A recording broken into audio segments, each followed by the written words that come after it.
ರಾಜ್ಯದಲ್ಲಿ ಮೊದಲ ಹಂತದ ಮತದಾನಕ್ಕೆ ಕೌಂಟ್ ಡೌನ್ ಶುರುವಾಗಿದೆ. ಶುಕ್ರವಾರ ಬೆಳಗ್ಗೆ 6 ಗಂಟೆಯಿಂದ ಮತದಾನ ಪ್ರಕ್ರಿಯೆಗಳು ಆರಂಭ ಆಗುತ್ತೆ.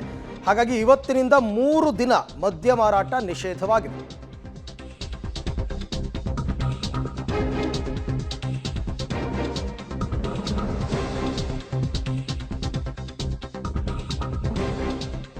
ಇವತ್ತಿನಿಂದ 3 ದಿನ ಮದ್ಯ ಮಾರಾಟ ನಿಷೇಧ ಆಗಿದೆ ಎಲ್ಲ ಕಡೆ. ಈಗ ಕೆಲವು ಎಕ್ಸಾಂಪಲ್ ಬಂದಿದೆ ಅಷ್ಟೇ. ಇಡೀ ಬೆಂಗಳೂರು ಮತ್ತು ನಗರ ಮತ್ತು ಗ್ರಾಮಾಂತರ ಕಂಪ್ಲೀಟ್ ಬಂದಿದೆ. ಸಾಯಂಕಾಲ 6 ಗಂಟೆಯಿಂದ ನಾಡಿದ್ದು ಮಧ್ಯರಾತ್ರಿ 12 ಗಂಟೆ ತನಕ ಕಂಪ್ಲೀಟ್ ಕ್ಲೋಸ್ ಇರುತ್ತೆ. ಲೋಕಸಭಾ ಚುನಾವಣೆ ಹಿನ್ನೆಲೆಯಲ್ಲಿ 26ನೇ ತಾರೀಕು ಮೊದಲ ಹಂತದ ಮತದಾನ ಕರ್ನಾಟಕದಲ್ಲಿ ನಡೀತಾ ಇದೆ.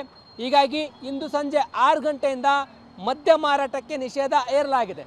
6ರಿಂದ 26ನೇ ತಾರೀಕು ಮಧ್ಯರಾತ್ರಿ 12 ಗಂಟೆಗಳ ಕಾಲವರೆಗೂ ಕೂಡ ಯಾವುದೇ ರೀತಿಯ ಮದ್ಯ ಮಾರಾಟಕ್ಕೆ ಅವಕಾಶ ಇಲ್ಲ. ಕಂಪ್ಲೀಟ್ ಆಗಿ ಕ್ಲೋಸ್ ಮಾಡಬೇಕು ಅಂತೇಳಿ ಈಗಾಗಲೇ ಜಿಲ್ಲಾಡಳಿತ, ಜಿಲ್ಲಾಧಿಕಾರಿಗಳು, ಚುನಾವಣಾ ಆಯೋಗ ನಿಯಮವನ್ನು ಜಾರಿ ಮಾಡಿರುವಂಥದ್ದು. ನೀತಿ ಸಂಹಿತೆ ಜಾರಿ ಇರುತ್ತೆ.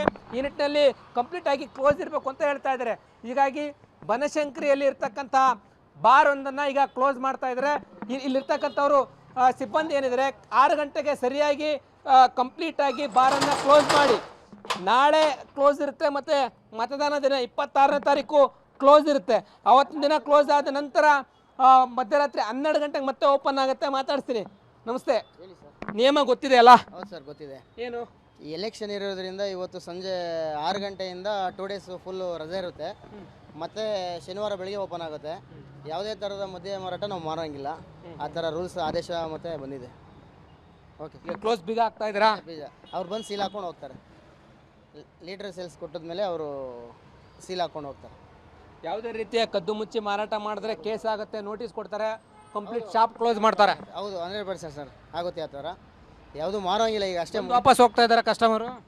ಹಾಂ, ಅವ್ರಿಗೆಲ್ಲ ಗೊತ್ತಿರುತ್ತಲ್ಲ ಅಷ್ಟೇ. ಅಂದರೆ ಇವರು ಕೂಡ ಎಣ್ಣೆ ಮದ್ಯ ಖರೀದಿಗೆ ಅಂತೇಳಿ ಬಂದಿದ್ದರು. ಕಂಪ್ಲೀಟಾಗಿ ಬನಶಂಕರಿಯಲ್ಲಿ ಈಗ ಬಾರ್ ಶಾಪನ್ನು ಕ್ಲೋಸ್ ಮಾಡಲಾಗಿದೆ. ಇಂದು ಒಟ್ಟು 2 ದಿನಗಳ ಕಾಲ ಕ್ಲೋಸ್ ಆಗಿರುತ್ತೆ. ಪ್ರತಿಯೊಬ್ಬರ ಬಾರ್ ಆ್ಯಂಡ್ ಅಸೋಸಿಯೇಷನ್ ಅವರು ಈ ರೀತಿಯಾದಂಥ ನಿಯಮವನ್ನು ಪಾಲನೆ ಮಾಡಬೇಕಾಗುತ್ತೆ. MRP ಶಾಪ್ಗಳವರು ಅಷ್ಟೇ ಇಂದು ಸಂಜೆ 6 ಗಂಟೆಗೆ ಕ್ಲೋಸ್ ಮಾಡಿದ್ರೆ ನಂತರ 26ನೇ ತಾರೀಕು ಮಧ್ಯರಾತ್ರಿ 12 ಗಂಟೆ ನಂತರ ಓಪನ್ ಮಾಡ್ಕೋಬೋದು. ಮತದಾನ ಆದ ನಂತರನೂ ಕೂಡ ಓಪನ್ ಮಾಡ್ಕೋಬೋದು. ಒಂದು ವೇಳೆ ಅದರ ಒಳಗಡೆ ಏನಾದರೂ ಕದ್ದು ಮುಚ್ಚಿ ಮದ್ಯ ಮಾರಾಟ ಮಾಡಿದ್ರೆ ಕೇಸ್ ಆಗೋದ್ರಲ್ಲಿ ಯಾವುದೇ ರೀತಿ ಅನುಮಾನ ಇಲ್ಲ. ಕ್ಯಾಮ್ರಾ ಪರ್ಸನ್ ರಾಮು ಜೊತೆ ಲೋಕೇಶ್, ಕೊಡಗದಲ್ಲ, ಪಬ್ಲಿಕ್ ಟಿವಿ, ಬೆಂಗಳೂರು.